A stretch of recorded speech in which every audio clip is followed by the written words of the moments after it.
اور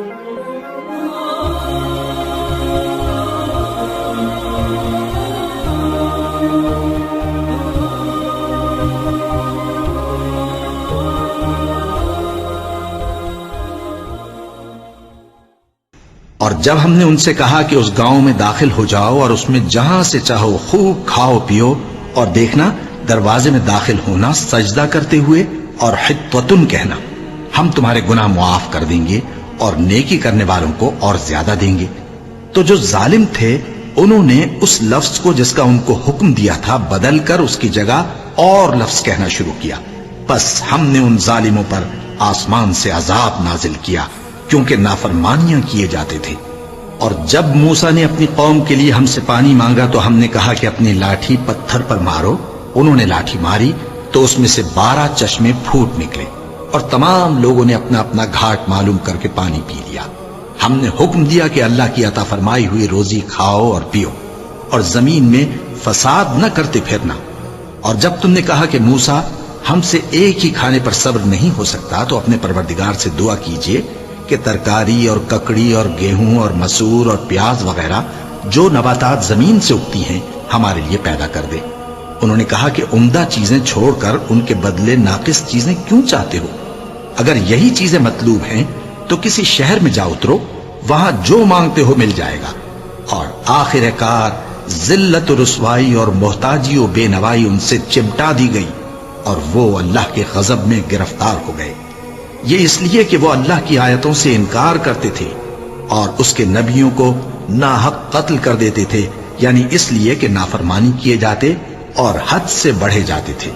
جو لوگ مسلمان ہیں یا یہودی یا عیسائی یا ستارہ پرست، یعنی کوئی شخص کسی قوم و مذہب کا ہو، جو اللہ اور روز قیامت پر ایمان لائے گا اور عمل نیک کرے گا تو ایسے لوگوں کو ان کے اعمال کا صلہ اللہ کے ہاں ملے گا، اور قیامت کے دن ان کو نہ کسی طرح کا خوف ہوگا اور نہ وہ غمناک ہوں گے۔ اور جب ہم نے تم سے عہد کر لیا اور کوہ طور کو تم پر اٹھا کھڑا کیا اور حکم دیا کہ جو کتاب ہم نے تم کو دی ہے اس کو زور سے پکڑے رہو اور جو اس میں لکھا ہے اسے یاد رکھو تاکہ عذاب سے محفوظ رہو، پھر تم اس کے بعد عہد سے پھر گئے، سو اگر تم پر اللہ کا فضل اور اس کی مہربانی نہ ہوتی تو تم خسارے میں پڑ گئے ہوتے۔ اور تم ان لوگوں کو خوب جانتے ہو جو تم میں سے ہفتے کے دن مچھلی کا شکار کرنے میں حد سے تجاوز کر گئے تھے، تو ہم نے ان سے کہا کہ ذلیل و خوار بندر ہو جاؤ، اور اس قصے کو اس وقت کے لوگوں کے لیے اور جو ان کے بعد آنے والے تھے عبرت اور پرہیزگاروں کے لیے نصیحت بنا دیا۔ اور جب موسیٰ نے اپنی قوم کے لوگوں سے کہا کہ اللہ تم کو حکم دیتا ہے کہ ایک بیل ذبح کرو، وہ بولے کیا تم ہم سے ہنسی کرتے ہو؟ موسیٰ نے کہا کہ میں اللہ کی پناہ مانگتا ہوں کہ نادان بن۔ انہوں نے کہا کہ اپنے پروردگار سے التجا کیجئے کہ وہ ہمیں یہ بتائے کہ وہ بیل کس طرح کا ہو۔ موسیٰ نے کہا پروردگار فرماتا ہے کہ وہ بیل نہ تو بوڑھا ہو اور نہ بچڑا بلکہ ان کے درمیان یعنی جوان ہو، سو جیسا تم کو حکم دیا گیا ہے ویسا کرو۔ انہوں نے کہا اپنے پروردگار سے درخواست کیجئے کہ ہم کو یہ بھی بتا دے کہ اس کا رنگ کیسا ہو۔ موسیٰ نے کہا پروردگار فرماتا ہے کہ اس کا رنگ گہرا زرد ہو کہ دیکھنے والوں کے دل کو خوش کر دیتا ہو۔ انہوں نے کہا اب کے پروردگار سے پھر درخواست کیجئے کہ ہم کو بتا دے کہ وہ اور کس کس طرح کا ہو، کیونکہ بہت سے بیل ہمیں ایک دوسرے کے مشابہ معلوم ہوتے ہیں، اور اللہ نے چاہا تو ہمیں ٹھیک بات معلوم ہو جائے گی۔ موسیٰ نے کہا کہ اللہ فرماتا ہے کہ وہ بیل کام میں لگا ہوا نہ ہو، نہ تو زمین جوتتا ہو اور نہ کھیتی کو پانی دیتا ہو، بے عیب ہو، اس میں کسی طرح کا داغ نہ ہو۔ کہنے لگے اب تم نے سب باتیں درست بتا دی۔ غرض بڑی مشکل سے انہوں نے اس بیل کو ذبح کیا جبکہ وہ ایسا کرنے والے لگتے نہ تھے۔